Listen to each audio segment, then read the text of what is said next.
sanāk, ja?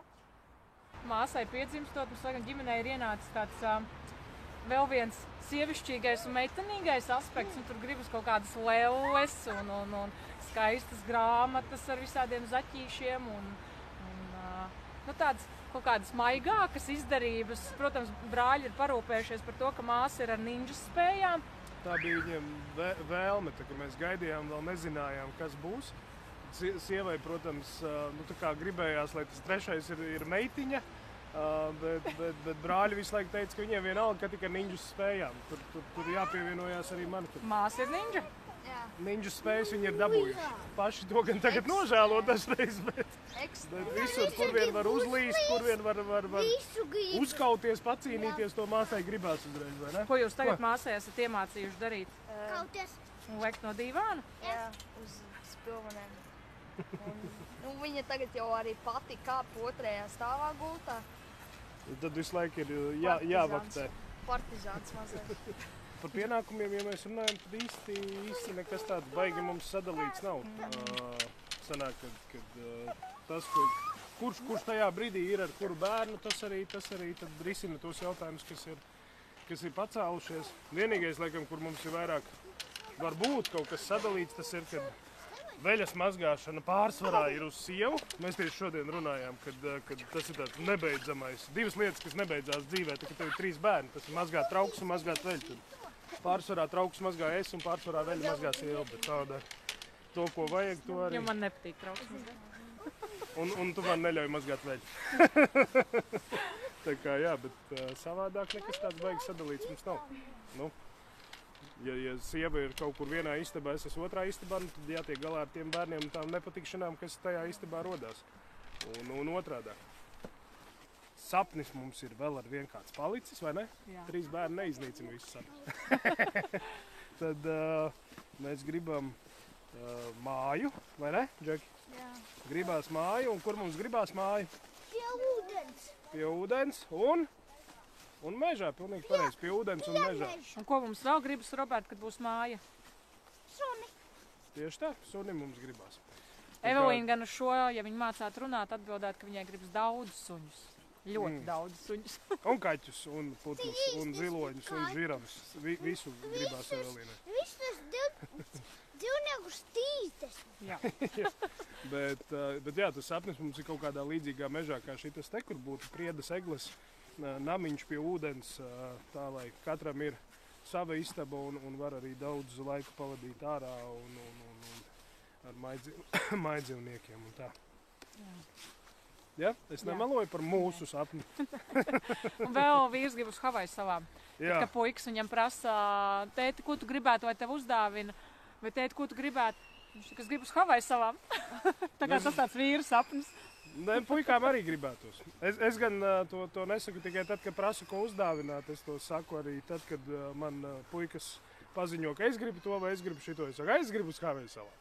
Tad uzreiz viņi saprot, ka varbūt vajag mazāk runāt par to, ko gribu, bet vairāk domāt, kā to dabūt. Nevis vienkārši gribu. Nu tā. Tieši par bērniem mēs baigi neizdomājām, ka mēs gribam bērnus un gribam kaut kādu konkrētu skaitu, jo es jau iepazinos uzreiz ar Edgaru, mūsu vecāko dēlu, un ar Ketiju. Un tad sanāca, ka tas, ko man vajadzēja izdomāt, tas ir to, vai es gribu ar viņiem kopā veidot ģimeni, vai pareizāk pievienoties viņu ģimenei. To es kaut kā baigi ātri sapratu, un tas dīvainais laikam bija tas, kad līdz brīdim, kamēr es ar viņiem iepazinos, pat īstenībā nebiju pārliecināts, ka es vispār gribu bērnus. Nu, tā sajūta bija, kad bērni nav priekš manīm, kad kas te es tur par paraugu tēvu vai kaut ko tam līdzīgi. Bet, nu jā, iepazīstoties, tad kaut kā sanāca, kad man iepatikās tas vilinošais veikala piedāvājums ņem 2 maksā par 1. Un tad kaut kā ātri vien sāka mums veidoties ģimene, un pēc tam arī bērnus mēs tā nevarētu teikt, ka baigi ieplānojam. Nu, ka tagad mums būs 2, tagad mums būs 3. Viņi paši pieteicās, kad būt un kad nebūt. Un tagad maksā par 5. Jā, bet tas piedāvājums viņš tāds mānīgs sanāca. Nebija tā, ka ņem 2 maksā tikai par 1. Tur visos ceļojumos, visos restorānos tomēr jāmaksā par 2, par 3 un tagad jau arī par 4. Tā kā tā. Uz piedāvājumiem nepavalkaties. Mānīgi viņi ir. 3. bērns mums bija pašiem pārsteigums. Un ne tikai mums, bet bija arī pārsteigums mūsu radiem un draugiem, tā, ka mēs pateicām, ka gaidām trešo. Jo it kā likās, ka tie divi tā kā, ir ok, bet tajā pašā laikā sievai gribējās tomēr meitiņu arī peciņu. Un tad no sākuma mums pat varētu teikt, ka bija tāds bišķīt bažas, kā tad tagad būs vēl viens bērns un kā tad ar finansēm, kā ar laikiem, kā ar visu tik galā.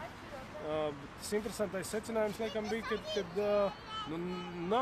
nav. Tagad, kad mums ir jau vairāk kā pusotru gadu trešais bērns, tad nav tā, ka baigā atšķirība 2 vai 3. Tīri kaut kādā enerģijas laika patēriņā. Jā, tev tas laiks ir jādala uz vairāk daļām. Tā kā uz 3 tagad, nevis uz 2. Bet sajūtu ziņā nebūtu tā, ka ak, Dievs 3, viss tagad ir jānošaujās un ne ar ko netiek galā.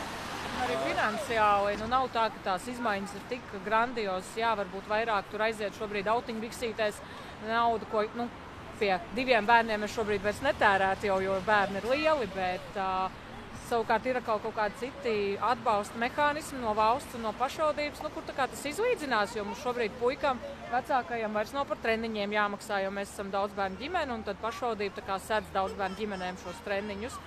Tāpat arī grāmatnīcā pērkot skolas un bērndārza lietas arī tā kā ir atlaide, un līdz ar to sanāk, ka tu, tev ir vairāk bērni, bet kaut kur tu iekonomē uz citām lietām, ko tu līdz tam būtu maksājis tā kā pilnu to summu. Vai arī tas pats bērndārzs arī, tā kā ir rindas Rīgā uz bērndārziem, tad sanāk, ka mums visi ir gājuši sākotnēji privātajā bērndārzā. Un tad pašvaldība arī sniedz šo te atbalstu, kad tur ir pat rēķināšanai ir atlaide, jā. Jā, kad jāsāk tur rēķināt, kā tad ir, vai tiešām sanāk valsts bērndārzā daudzreiz lētāk. Ja? Tā kā tie atbalsti ir, un arī tādā ikdienā tur uzvārīt bišķi vairāk makaronus vai vairāk kartupeļus vai vienu papildus kotletu uztaisīt, tas īsti nerada baigot to finansiālo slogu. Turklāt mums vēl tas, kas nāk par labu, kad ir jau vēl šie vecākie bērni, kas vēl atvieglo to ņemšanos ar jaunāko bērnu. Ja bija pirmais bērns, visa uzmanība bija pirmajam bērnam, mums visu laiku, vai nu man, vai nu Ketija. Otrajam bērnam, tad viens darbojās ar vienu, otrs darbojās ar otru. Tagad trešajam bērnam ir jau tā, ka arī fonā var redzēt, ka brāļi darbojās bieži vien ar to trešo bērnu, un mums pat parādās kaut kāds mirklis, ka mēs varam kaut ko izdarīt, to, ko vajag. Es nezinu, kaut vai vakariņas mierīgi uztaisīt, jo brāļi paspēlējās ar māsu un izklaidē viņu. Turklāt kaut kāda ekonomija vēl uz pārtiku sanāk, ja māsa kaut ko neapēd, tad brāļi apēd, un visi ir pēduši labāk. Tā kā jā, 3 tas ir labs skaits. Par 4 laikam, kad nē, pietiks, bet 3 ir labs skaits, jā, un garlaicīgi taču. Bet kā mēs mūsu gadījumā zinām, tad nekad nevar teikt nekad, tā kā, kas zina? Nē, būs labi. 3 ir ļoti labs skaits, taisa 3 bērnus. Ņemsi loku? Gribi? Taču gribēji. O? Jā. Nē, loks nav, lai sistu brāli. Loks ir, lai šautu pa brāli. Pa brāli? Nē, tur jau tā lieta, ka es muļķojos. Ko tu gribi? Bultu gribi? Labi, ņem bultu. Šitā te lokā liekas bultu iekšā, jā. Un nē, atvilkt nevajag, jā. Bet tu gribi bultu, jā? Labi. Nē, bultu. Un bulto! Ko? Jā, viņi jāliek lokā iekšā. Liksim iekšā lokā? Nē? Tu gribi vienkārši ar bultu skraidīt apkārt? Ko?